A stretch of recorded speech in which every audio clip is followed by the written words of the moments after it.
new economy. Joining me tonight, Congressman Jim McDermott of Washington. Congressman, good to have you with us. The big question, you bet. The big question on this now is, will Republicans support this proposal this time around? Or are they going to be anti-worker? Well, you know, they've talked about their family values.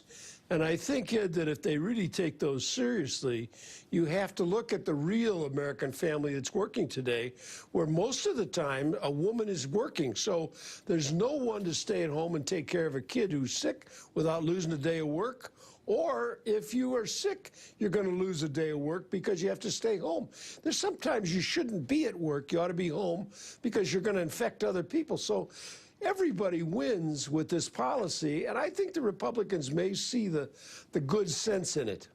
I have a feeling that they're going to say that this is government getting involved in the private sector. There's no need for it, and of course the private sector should be able to determine what the heck is going on. So, and of course federal employees shouldn't have it anyway. This is not a new idea. I mean, your colleague Rosa DeLauro proposed a similar measure back in 2005.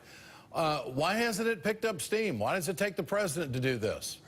Well, I think it always runs into the resistance of people who say, well, it's a cost of business and it's just something we can't afford and we'll go out of business if we take. But if the people are sick, for instance, if you're running a restaurant and you got somebody working there who's sick and making the customers come when they come in pick up a cold or flu or whatever, that's not good for business. So there's a cost in not having this, and I really think that the Republicans have to look carefully at that argument that somehow it can't be done without ruining the economy of the United States of America.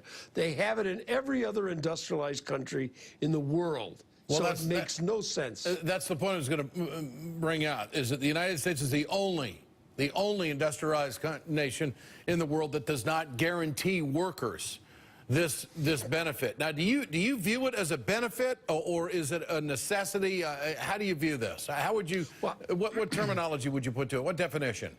I don't call it a benefit. I really call it in the interest of public safety and taking care of children and taking care of families. It makes great sense, and it's economically good for the society. It's not some benefit. It's not like 6 days of paid vacation. It really is things when people have to stay home because their mother or father who's living with them is sick and they need to take care of them, or they have to take care of a kid who goes to school and gets, you know, has something and has to come home. The parent is in a terrible position, and I really think that the society is much better off if we let people take care of their families as well as be workers in the environment. All right, Congressman, you may not know this, but our Ed team does follow you on Twitter. And we did come across this, and since we didn't have a 2-minute drill earlier tonight because of some other things we were talking about, lo and behold, this is what you tweeted out over the weekend. You're a Seahawks fan. Good for you. Congratulations on your team to get to the NFC Championship game. So, Congressman, we'll use you as the 2-minute drill tonight. Why is your team going to win and beat, I guess I could say, my Packers now? Well, listen, Ed, I didn't know you were a Packer fan, or I would have invited you to come and stand with me among the 69,000 people tomorrow, or then this weekend in the game. It'll be a great game. It is going to be a great game, and it's going to be a real challenge for the Packers because the fans around you, they don't stop screaming there. I mean, it's deafening in that stadium from what I understand.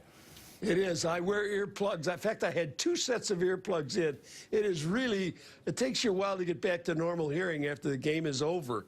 The 12th man is a real factor because they raise the noise, particularly on defense, when the quarterback for the Packers, Rodgers, will be trying to call an audible or try and change an idea, and no one can hear. It really is a big problem. All right, let me see the picture, fellas, one more time. You know, I was thinking about this when I saw this picture of you.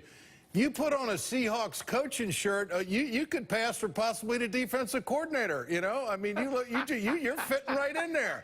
Congressman, good luck to you. Appreciate your time tonight. Jim McDermott from Washington, thanks so much. See you next week. You bet. And that is the Ed Show. I'm Ed Schultz, Politics Nation, where Reverend Al Sharpton starts right now. Good evening, Rev. Good evening, Ed, and thanks to you for tuning in. We start with breaking news in the fight against terror on 2